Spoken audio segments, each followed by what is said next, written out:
Иргэн Батхүүгийн гаргасан өргөдөлд нь болохоор яг нэг хүн амын орлогын албан татварын тухай хуулийн 21-р зүйлийн 21-ийн 2-ын 1 дэх заалтыг хүчингүй болгуулъя гэсэн ийм хүсэлт гаргасан байгаа даа.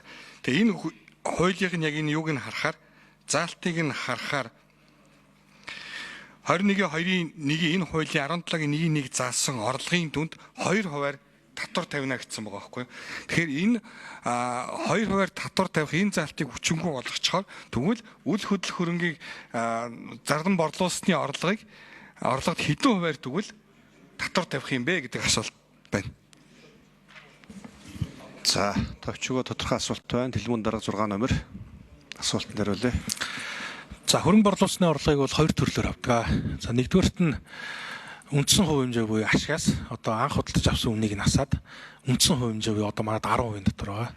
Тэгэхээр анх худалдаж авсан үнийг нь зарсан үнээс нь асаад зөрүү одоо capital gain буюу хөрөнгийн үн цэний дээр ашигаас нь 10% дотор авах гэдэг ийм үндсэн стандарт бол хөлбөр байна. За, нөгөөх нь зарим дэлхийн улс орнууд бол тухайн орны эдийн засгийн нөхцөл байдалтай уялдуулаад үндсэн хувь хэмжээ өндөр байдаг учраас нийт дүнгээс нь багаар авдаг ийм жишгүүд байдаг. Ийм ч учраас Монгол улс бол 92 оноос хойш бол 10 биш 2% татвараар ингээд 5 дахин багаар явж байгаа. Үүний үндсэн шалтгаан бол Монгол улсад байгаа үл хөдлөл хөрөнгүүдийн маш олон үл хөдлөл хөрөнгө нь анхны үнэлгээ гэдэг нь өөрөө маш бага. Үнгүй авсан байдаг юм, өвчмчлаар авсан байдаг юм уу? За, гэр ороолын олон өрхүүдийн хувьд бол яг хэдэн төгрөгөөр тухайн орон сууцаа барьж байгуулсан юм бэ? Барьсан гэдэг зардал нь өөрөө нотлогддог.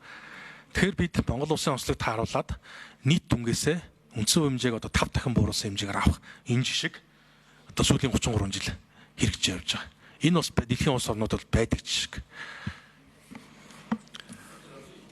За, жолон сайд нэмж тайлбар өгье.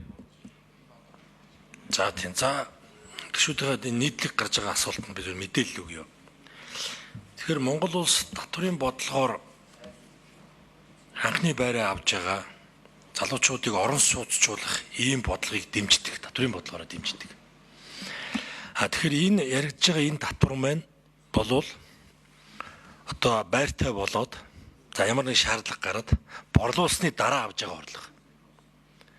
Тэгэхээр борлуулахыг дэмжих юм уу, орон сууцтай болохыг дэмжих юм уу гэдэг бас энэ өөрөө бодохын өөрөө суур асуудал нөхгүй.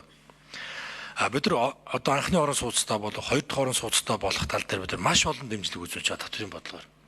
Татврын бодлогоос гадна одоо 6% зээл, 3% зээл. За, дээрээс нь анхны орон сууцтай болох юм бол татврын буцаалтаар одоо 6 сая төгрөг одоо өгж байгаа. За, одоогоор бид нар ингээд ДИВ парламентаар тавьдсан татврын багц хуулийн өөрчлөлтүүд дээр энэ 6 саяыг бүр 15 сая болгож байгаа. Өөрөөр хэлбэл 6 сая гэдэг бол 300 сая төгрөгийн орлогоны 2%. Тэнцэн. 15 сая гэдэг нь чинь бүр 700 сая төгрөгийн байр зарахад 15 сая төгрөгөө буцааж авах татврын хөнгөлт байгаа идүүлж байгаа байхгүй юу? Тэгэхэд байртай болсны дараа орон сууцчлах төрийн бодлогонд хамрагдаад ингээд борлуулсны дараах орлого бол шал өөр орлого байхгүй юу?